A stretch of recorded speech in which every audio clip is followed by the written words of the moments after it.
making so many numbers a day, so it's like it feels like any given person I see, you're like, oh wow, nobody knows this person, but every time they kill. And I didn't realize this. Did you know where the term stand up? I just learned this myself recently, why they call it stand up comedian. No, why did they call it?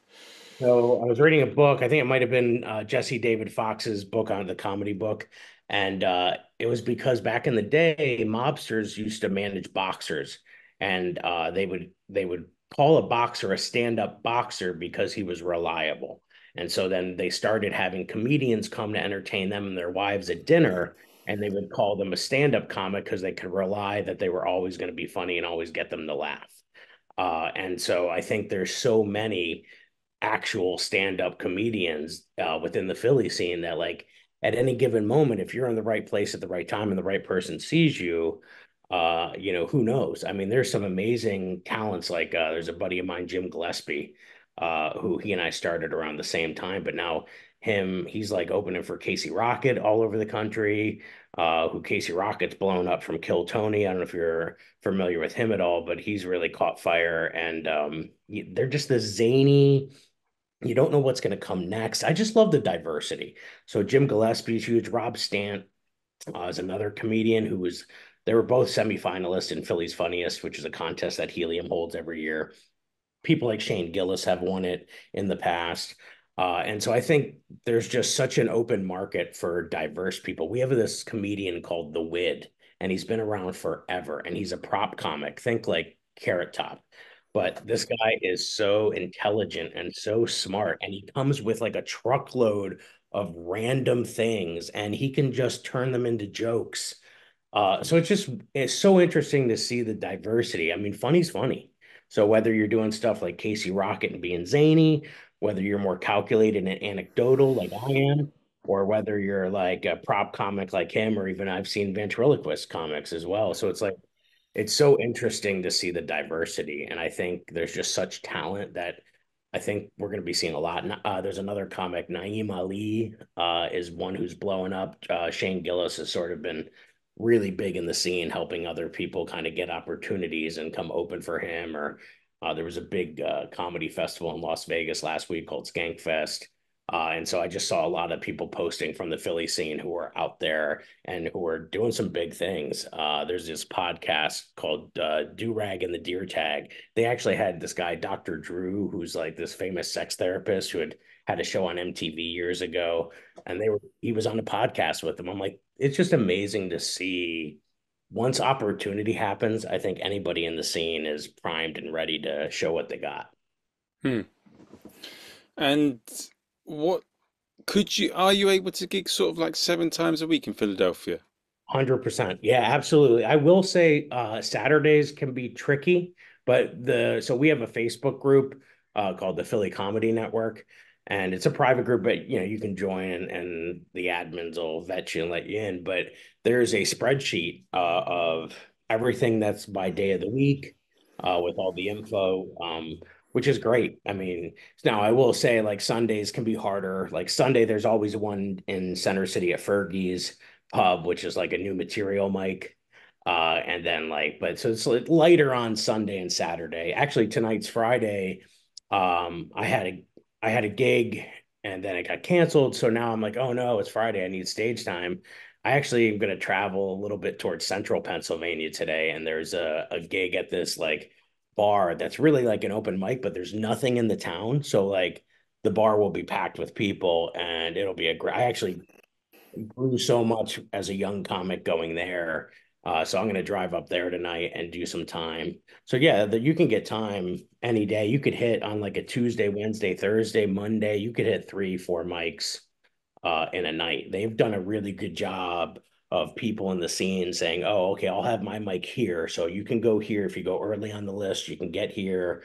And so everybody's kind of working together to make sure we get stage time. And I think that's the key because it's nobody's getting paid for this. I mean, these are just people that know how this works, and we want to see Philly thrive.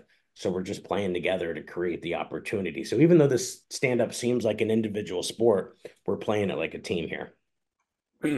Oh, okay, that's interesting to hear because I often hear so much about comedy being very divided and all this division. Yeah, and I will say, I don't know if it's just I've always been kind of like a weaver because I went just like a chameleon of sorts, but like I've been welcomed in every circle, whether it's and sometimes you have more urban rooms. Like there's a mic on Monday called the Comedy John, which I would say would be predominantly black people, but not all. And they're very welcoming, and I love going there. I've had a lot of opportunities early on doing shows where I would might have been the only white comic in the room or the only white person in the room.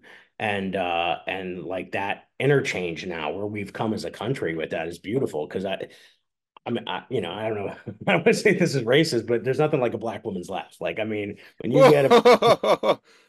there is like nothing better because it's just so freeing. And there's something about the way uh, comedy's enjoyed because they want people want real sometimes. We don't want goofy. We don't want contrived. What I found in a lot of urban rooms is they want real. And I feel like a lot of my comedy is real. It's my story. And I think that's powerful. That resonates with anybody, regardless of race. But yeah, there's just a lot of opportunity um, throughout for anybody to get up there and do what they do. And that's special because that's a safe space. It's amazing to think that comedy can be a safe space to say all sorts of stuff, and protect that kind of freedom of speech. Hmm. What's what are like the unsung heroes of like the open mic, the mid-level comedy rooms, and like what's the big Numa Una comedy club where the best comedy talent in Philadelphia go? Yeah, so I feel like Helium's like the premiere, and having between Punchline and Helium, I think both are great. Don't get me wrong, but there's something about Helium where they're trying to really grow the scene. Like they've started putting out reels on their social media that are made by the comics that are there. So I feel like they've you could go in there any day of the week and you're going to see a bunch of comics in the back of the room. Um, and that's not the case with Punchline. I actually one time I've seen Punchline not let you in the room because you didn't have a ticket. And I was like, that's not right I mean, you don't even have a full room. Why wouldn't you want more people in the back if they're comics? But Helium is super welcoming like that. So I would classify Helium as sort of the top of the chain in Philly, but there's a lot of ancillary ones on the side. Like there's this independent club run by Tyler Wolf and Manny Brown called Next in Line Comedy, and they started just finding venues that had space, and they're getting names like Emma Willman came in from New York City and taped one of her specials with them.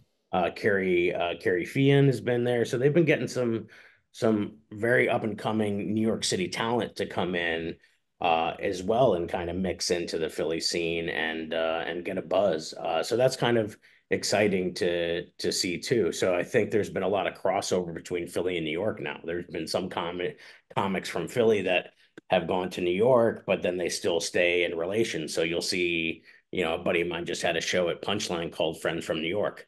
And he had brought a couple of friends from New York and they had done a show at Punchline last week. So you see a lot of crossover, which I think is cool. It's kind of like I used to watch Scooby-Doo back in the day, and it was fun whenever they had the Harlem Globetrotters come on or Batman and Robin joined them. And you're like, oh, this is the greatest episode ever because now two of my favorite characters are together. So I love seeing that kind of crossover because then I'll see someone at the stand who's from Philly, like Naeem Ali's been going up to the stand a bunch in New York, which is one of the top clubs in New York. So it's cool to kind of see the crossover. But yeah, to answer your question, I would say Helium's at the top of the chain. Next in line and Punchline are probably the next two. Okay. And what? So being in Philadelphia, I know that there's the Philadelphia cheese. Was it the cheesesteak? Cheesesteak, yeah. Absolutely. There's a lot of debate. Actually, in the suburbs by me, there's a couple guys that are from South Philly, which is sort of where it originated, but they've brought it outside the city, and it's a place called Gazzo's. And it's actually Gazzo is the name of one of the characters from Rocky. So the whole thing is like Rocky themed. But their cheesesteak is absolutely out of this world. But, depending on who you ask, people will tell you all sorts of stuff, but it's not going to be Pat's and Geno's. That's like the Burger King and McDonald's of cheesesteaks. You're not going to hear people say, and I know Gino personally, and they're all friends. But for me personally, I like, there's a place called Delisandro's, which is a little bit in the outskirts of Philly. Jim's, there's And then I like Gazzo's. Those would be probably be my top three Philly cheese. Okay.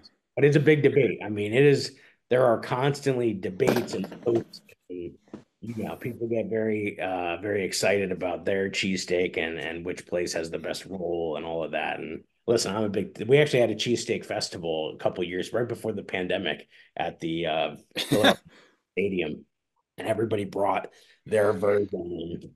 Yeah, it's a lot of fun. It's cool whenever you have a culture like that where it's something like silly, but it brings people together and it promotes small business, and that's great to see. And what would you say is the culture of Philadelphia? I know it's quite gritty, but what is it that makes it such a unique city with diverse characters, and how does it shape the comedy of the people there? Yeah, I mean, I think we all are trying to find a way to talk about how we experience the world, the things that are happening, whether it's like, the politics of today or whether it's just the even sometimes poking fun at taboo topics. Like in Philly, we've had shootings, not super recently, but within the past, it had been, so I think whenever comedy is so important to diffuse situations like that, and I think you have a lot of comics in Philly that are willing to, I'll say the phrase, go hard in the paint, just like they're willing to go to a level and kind of see where the line is. And I think, like I said earlier, it's a special that we have that safe space to find the line and maybe jump over it because you don't know where it is until you cross it sometimes.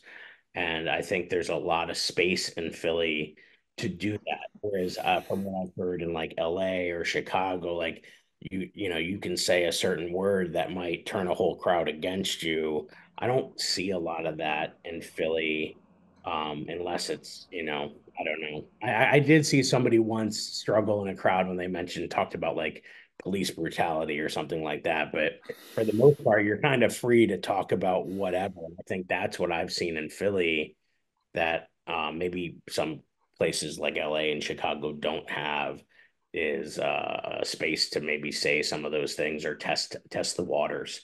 And I love the fact that some people are unapologetic about finding the line and finding the funny. I think people like Dave Chappelle, you look at like they're willing to push the line to see, hey, what's funny? Shane Gillis, who's like, I mean, the guy from Philly right now, we're all so excited to see how much success he's had now after having been from Philly. He won Philly's Funniest. He had been at Helium. Now he's shooting his second season of Tires for Netflix right down the road in Westchester. So I think everybody's excited to feel that energy now because there's this buzz around because he's here with people like Andrew Schultz and Brian Six. There's just so many, Mike Graney. There's so many strong comics that he's been bringing on that show that are now in the area. I think everybody's just excited to see who's going to pop in, kind of like a New York vibe, like or like a Comedy Store vibe in LA. Oh, who's going to pop in today? So I think there's a lot of that kind of buzz in the city now because we know Shane's back and he's got a lot of like comedians that are up and coming with him, and so it's kind of bringing everybody a lot of energy. And I think that's what I like about Philly is there's this buzz and we feel like a family, even though we may not see each other all the time. But when we do, we come together for Sunday dinner. So like there's a really cool thing around the holidays where a lot of the older comics, there's a place where we all gather and like it's like I think right before Thanksgiving, which is the end of November, they all get there's a room where you'll get all these comics from all different generations together. So I feel like there is this kind of family vibe to it, maybe a little bit more than you might see from other scenes. Even if sometimes it's your younger brother who you want to give noogies to, and you hate that he went and stole something out of your closet, but there's this vibe that it's a family. Sometimes we're a happy family, sometimes we're not, but we're a family. What's and following on from that, so I've got four interesting questions, and really interested to see what your sponsors are. Um, what what is something recently that's happened with family life that's taught you about comedy? What's the most painful thing you've had recently happen that's taught you a lot about comedy? And what is the maddest and funniest thing that you witnessed that's taught you a lot about comedy? So just for me personally in my own life, I mean that's sort of what guides a lot of my comedy. So like in terms of stuff like I have a daughter, my oldest has autism. She's on the spectrum. She's 10 turning 11 soon. And I had a hard time. I didn't really understand what that meant about 10 years ago. And so for me, that was a lot of pain. That was a lot of like, I don't understand what happened, why. And for me, that's turned into some of my favorite material to talk about on stage now. Now that I've processed that information, I can find the funny in it. And I've had a lot of success recently with I had a clip, it's almost in a hit about to hit 4 million on Instagram where I talked about a time when her teacher sent a note home that she was using the F word in first grade. Oh, sorry, that's my dog. But she was using it appropriately. So I love finding the funny in some of those scenes that maybe wouldn't have been. Sorry, hold on. So I think that that pain for me of what would my daughter be like, and now I get to kind of celebrate that, and so I love that. I think the other thing that's sort of interesting is my upbringing. I was raised by two women, so I have my moms are gay, but it was in a time in 80 Scranton, which was like a coal mining town, like salt of the earth kind of. You weren't gay, you weren't allowed to be anyways, and so that was a time that was well before the movement. That was actually probably one of the worst times because everybody was talking about AIDS, everybody was talking about this and that, and so it was not a time where you were safe to be out. And so my family, I joked that I lived in witness protection because we had to sort of like finesse what was happening in my house. And oh, it was my aunt or it was my mom's friend, or, we were creating a scene of what it was. And so I like to joke about that now and kind of break the tension of how I had to grow up pretending that I didn't have two moms, and then my dad is also gay. So like my parents had like played house and had me, and then they were both like, yeah, we're both gay. Uh, like my mom went right away and recognized it. My dad tried to marry another woman and find Jesus, and that didn't work. So now he's married to a guy in Spain for the last 20 years. My mom ended up marrying an Australian woman, and I grew up with them. My mom's one was from Australia and one was from Scranton. So I got a very cultured upbringing, just in the people that they hung out with. My other mother from Australia just had seen so much stuff. She had been a military wife for a while before she met my mom. And so I just learned so much from her about the world. And we would go on vacation. The only place we could ever go on vacation was a place called P-Town. It was in Massachusetts, and it was like the only place where it was like gay Disney World. It was the only place that they felt like they could hold hands in public, or we could go out to dinner and we didn't have to lie. So like I love kind of making fun of that era of time and how could we why was it like that, and so that's some pain from my childhood because I think all comics we're broken people like they're and now we have this need to talk about that. So I like to process a lot of that because I know there's people out there. I've had people come up to me, whether it's with autism stuff or whether they're like, oh, my daughter's gay and I never saw a future for her. I didn't know I could be a grandma, or I didn't, I've had so many people come up to me because I presented topics in a way and broke that tension that allowed them to kind of see, oh, well, here's a seemingly normal guy who was raised by gay people. I'm not normal, but it's seemingly normal. But so like those are moments from my childhood and moments of things I'm dealing with as a parent that I love to kind of use as fuel to find the funny because I think we're all after the pandemic, we're all just trying to process the world and we all know that what we care about now because we all saw what it was like when we were locked in our rooms and we didn't know what was going to happen next. And I think we're all done with the bullshit. We're all ready to just live a life that if it doesn't have F yes, fuck yeah energy, then I don't want to be a part of it. And I think we're all at a level as humans saying, well, what are we here for? Let's make the most of what's going on. And if there's some stuff that's not so good, then let's find a way to make it funny. Bloody hell, I did not expect that. Yep. So that's and that well, that's the thing too, is like you don't know things about people, and I think that's what's great about comedy is like if people can kind of reveal themselves in a certain way, then that's super intriguing, and that's what a lot of my comedy is about is sort of revealing some of those things.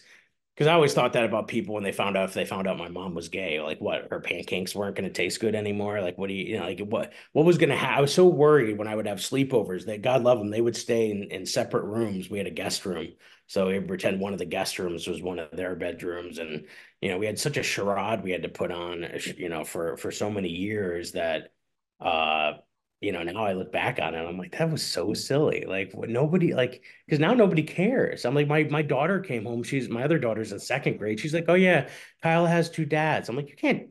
Like, I grew up in an era where you couldn't say that. Like, and then now she's just coming home. Yeah, Kyle has two dads.